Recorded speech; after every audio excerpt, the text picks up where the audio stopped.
ಹರೇ ಕೃಷ್ಣ. ಕೃಷ್ಣ ಸಖಿಯ ಮತ್ತೊಂದು ವಿಡಿಯೋಗೆ ಸ್ವಾಗತ. ಇಂದೊಮ್ಮೆ ಪುರಾತನ ಕಾಲದಲ್ಲಿ ದೇವಿ ಲಕ್ಷ್ಮಿ ಮತ್ತು ಶನಿದೇವರ ಭೇಟಿಯಾದಾಗ ಪರಸ್ಪರ ಮಾತುಕತೆ ಮುಂದುವರೆಯುತ್ತಾ ತಾನು ಮೇಲೆ ಎಂಬ ಪೈಪೋಟಿ ಆರಂಭವಾಯಿತು.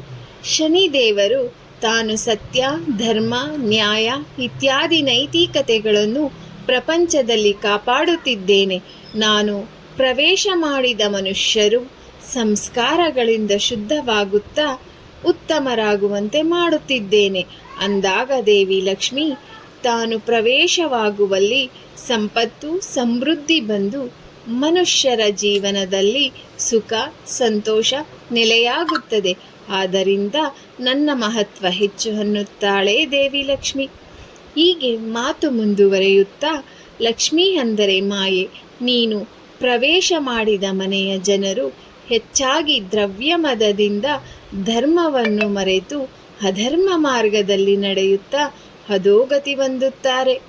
ಇಷ್ಟಲ್ಲದೆ ನೀನು ಬಹಳ ಚಂಚಲ ಸ್ವಭಾವದವಳು, ಒಂದು ಕಡೆ ಶಾಶ್ವತವಾಗಿ ನೆಲೆಸುವುದಿಲ್ಲ, ಅದರಲ್ಲೂ ನೀನು ಹೆಚ್ಚಾಗಿ ಅಧರ್ಮಗಳೊಂದಿಗೆ ಇರುವುದರಿಂದ ಸಮಾಜದಲ್ಲಿ ನೈತಿಕತೆ ಕ್ಷೀಣವಾಗುತ್ತಾ ಪಾಪ ಕಾರ್ಯಗಳು ಹೆಚ್ಚಾಗುತ್ತಿವೆ ಅನ್ನುತ್ತಾರೆ ಶನಿದೇವರು.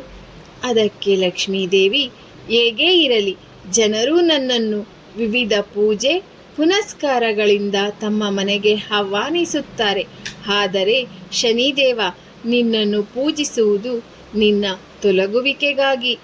ಎಂತಹ ವಿಪರ್ಯಾಸ! ಇಷ್ಟಾದರೂ ನಿನಗೆ ನಿನ್ನ ಮೇಲೆ ಇಷ್ಟು ಗರ್ವ ಯಾಕೆ ಅನ್ನುತ್ತಾ ಮುಗುಳ್ನಗುತ್ತಾಳೆ ದೇವಿ ಲಕ್ಷ್ಮಿ.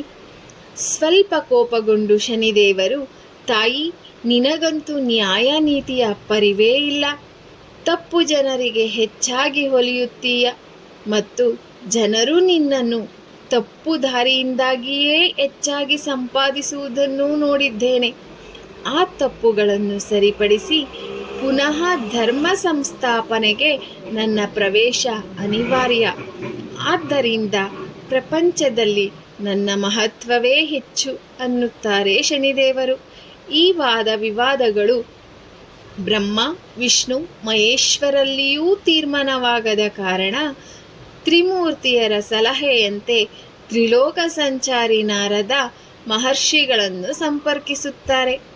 ಆಗ ನಾರದರು, ಅಮ್ಮ ಲಕ್ಷ್ಮಿ ಮತ್ತು ಶನಿದೇವರೇ, ನೀವಿಬ್ಬರು ಸಮಾನಾಂತರದೊಂದಿಗೆ ಸ್ವಲ್ಪ ದೂರ ನಿಧಾನವಾಗಿ ನಡೆದು ಹೋಗಿ ನಂತರ ತಿರುಗಿ ಬನ್ನಿ, ಆಗ ಈ ಸಮಸ್ಯೆಯ ಪರಿಹಾರವನ್ನು ನಾನು ಹೇಳುತ್ತೇನೆ ಅಂದಾಗ ಅವರಿಬ್ಬರು ಕುತೂಹಲದಿಂದ ನಾರದ ಮಹರ್ಷಿಗಳ ಸಲಹೆಯನ್ನು ಪಾಲಿಸಿದರು. ಅವರಿಬ್ಬರ ನಡಿಗೆಯನ್ನು ಪರಿಶೀಲಿಸಿದ ನಾರದರು, ಭಾಗ್ಯಲಕ್ಷ್ಮಿ, ನೀನು ಬರುವಾಗ ಎಷ್ಟು ಚಂದವಾಗಿ ಕಾಣಿಸಿದೆ, ಹಾಗೆಯೇ ಶನಿ ಹೋಗುವಾಗ ತುಂಬ ಚಂದವಾಗಿ ಕಾಣಿಸಿದ, ಆದ್ದರಿಂದ ಇಬ್ಬರ ಮಹತ್ವವು ಪ್ರಪಂಚದಲ್ಲಿ ಸಮಾನ ಎಂದು ತೀರ್ಮಾನ ಮಾಡಿದರು. ಆಗ ದೇವತೆಗಳ ಪುಷ್ಪವೃಷ್ಟಿಯಾಯಿತು.